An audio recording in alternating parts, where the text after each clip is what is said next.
Aurélien Tchouaméni s'est exprimé sur la non-convocation et la non-présence de Kylian Mbappé lors de ce rassemblement avec l'équipe de France et on va en parler dans cette vidéo. Salut à tous les gars, c'est Azial. Aujourd'hui, on se retrouve pour une nouvelle vidéo actu équipe de France où on va revenir sur des déclarations d'Aurélien Tchouaméni principalement, mais pas que. On va parler d'autres choses comme d'habitude si on a le temps. Vous commencez à me connaître. Des fois, je peux parler. Au final, j'ai pas le temps de parler de tout ce dont j'avais prévu initialement.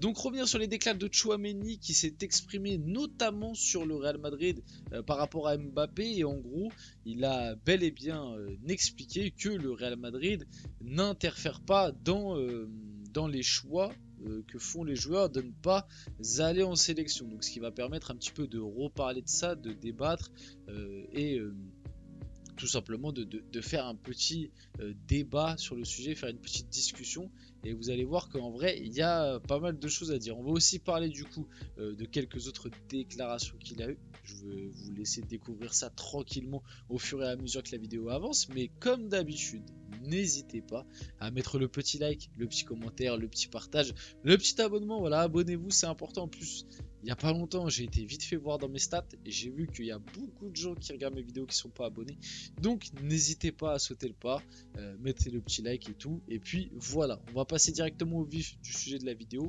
rentrer dans le vif du sujet tout simplement. Aurélien Tchouaméni, une pression du Real Madrid concernant la trêve internationale? Non. Donc en gros on lui a posé la question, grosso modo, est-ce que le Real Madrid vous met la pression pour que vous blessiez, faire semblant d'avoir des petites blessures et esquiver des rassemblements nationaux comme il y a eu là lors de ce rassemblement avec Vinicius, Mbappé, Eder Militao, Lunin, je crois que j'oublie personne.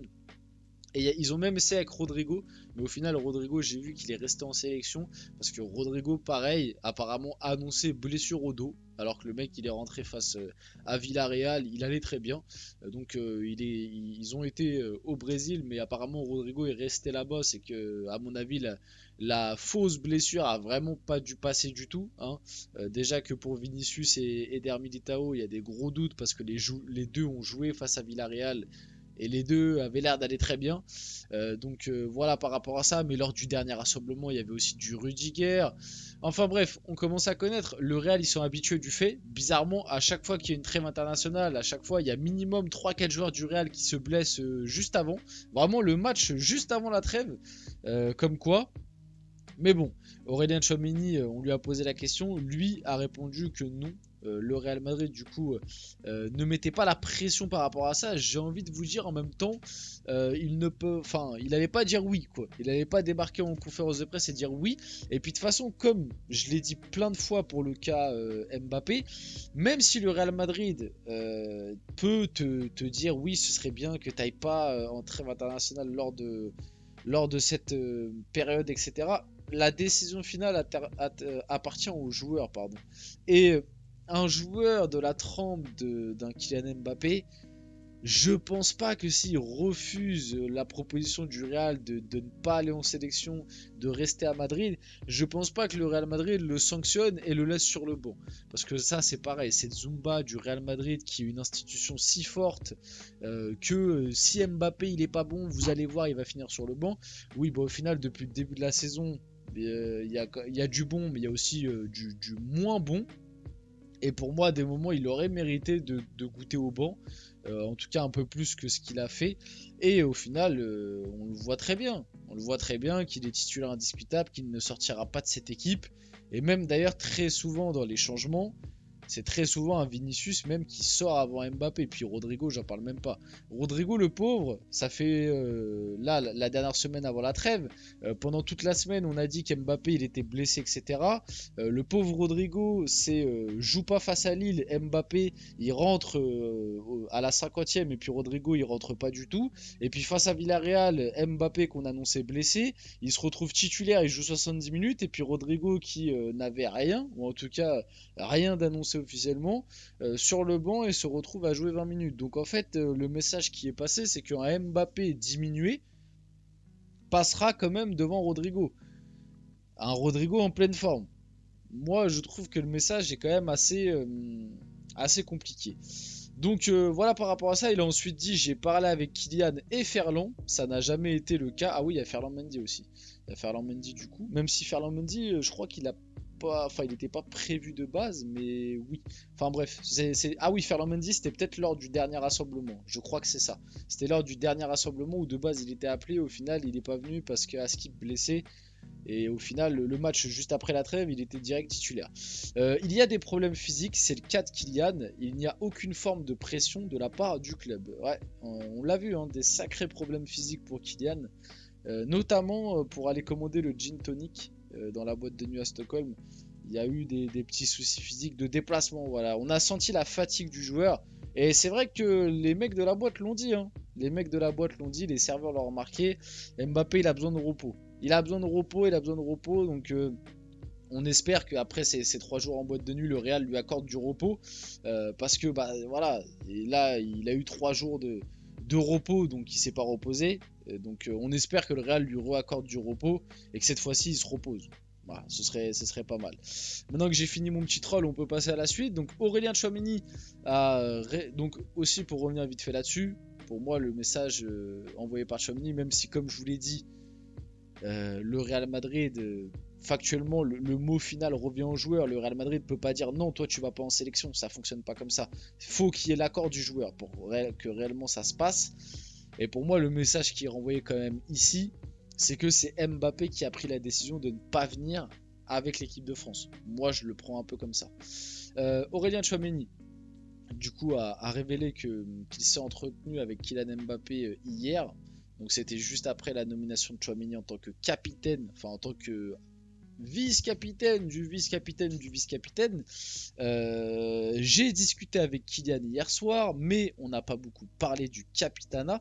On a parlé d'autres choses. On aura le temps de se concentrer demain sur le match pour un potentiel discours. On a énormément de personnes qui prennent la parole dans le vestiaire. Ça se fait au feeling. Donc voilà la petite réaction d'Aurélien Tchouaméni. Voilà. Donc en vrai, nous, enfin, vite fait petit aparté. J'ai vite fait regarder la conférence de presse de Tchouaméni du coup qu'il a fait après avoir été nommé capitaine là pour le match face à Israël. Je l'ai trouvé quand même globalement bon dans ses réponses, hein. Notamment celle-là, tu vois, où directement on lui pose la question par rapport à Mbappé, tu vois, capitana et tout. Il fait le truc de oui, j'ai discuté avec lui, on a beaucoup parlé, tu sais, l'air de dire on s'entend très bien, ne vous inquiétez pas. Il a dit bon, on a parlé de beaucoup de choses, mais le capitana, ça n'a pas été un sujet très long. Et après, il a direct embrayé en disant de toute façon, on le sait tous. Mbappé est notre capitaine, il n'y a pas de discussion à avoir par rapport à ça. Donc bref, globalement j'ai trouvé Aurélien Tchouaméni très bon sur cette conférence de presse, mais de toute façon c'est pas étonnant. Parce que l'un des critères qui fait qu'il a été sélectionné, c'est qu'il avait une très bonne éloquence. Même si bon, moi vous le savez, j'aurais préféré un Mike Maignan parce que je trouve qu'il a plus de charisme et de leadership. Mais un Aurélien Tchouaméni est connu pour savoir très bien s'exprimer devant la presse. Il a une très bonne façon de parler, d'éloquence et il est plutôt intelligent dans ses réponses. Aurélien Tchouaméni sur la retraite internationale d'Antoine Griezmann, on a tous été surpris par l'annonce. Moi personnellement, je ne m'y attendais pas. À partir du moment qu'Antoine est heureux, c'est le plus important pour nous. Il faut le remercier, c'est un monument du football français. Il fait partie des meilleurs. Voilà la petite réaction d'Aurélien Tchouaméni sur Antoine Griezmann. En vrai, là-dessus, j'ai pas grand chose à ajouter, pardon. Je pense que tout a été dit. On parle vite fait de ça. J'en ai pas parlé. Bon, ça fait longtemps hein, maintenant que c'est sorti. C'est pas une breaking news parce que voilà, j'ai un peu loupé l'info. Mais c'est vrai que j'avais pas abordé le sujet dans mes vidéos très récemment là.